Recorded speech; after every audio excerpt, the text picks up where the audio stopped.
നമ്മളിങ്ങനെയുള്ള documents ഒക്കെ upload ചെയ്ത് നമ്മൾ റിസർവേഷൻ ബെനിഫിറ്റ് ഉറപ്പിക്കുന്നതിനുള്ള നടപടിക്രമങ്ങൾ നമ്മൾ ചെയ്തിട്ടുണ്ടെങ്കിലും അത് നമ്മൾക്ക് കിട്ടിയെന്ന് ഉറപ്പുവരുത്താനായിട്ട് നമ്മൾ പിന്നീട് പരിശോധിക്കുന്ന ഡോക്യുമെൻ്റാണ് category list. Category list publish ചെയ്യുമ്പോൾ ആദ്യം ഒരു പ്രൊവിഷണൽ ലിസ്റ്റായിട്ടും പിന്നീട് ഒരു മെയിൻ ലിസ്റ്റായിട്ടാണ് വരിക.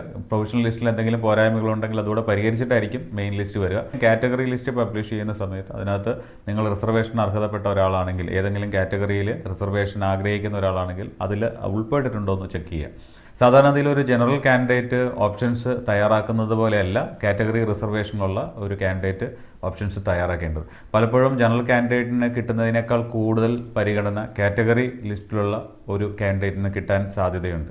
അപ്പോൾ അതുകൊണ്ട് തന്നെ കാറ്റഗറി റാങ്ക് ലിസ്റ്റിൽ ഉൾപ്പെട്ടിട്ടുള്ള ഒരു കുട്ടി ഓപ്ഷൻ ലിസ്റ്റ് തയ്യാറാക്കുമ്പോഴും കോളേജും കോഴ്സും ഒക്കെ തിരഞ്ഞെടുക്കുമ്പോഴും പ്രത്യേകമായി ശ്രദ്ധിക്കണം.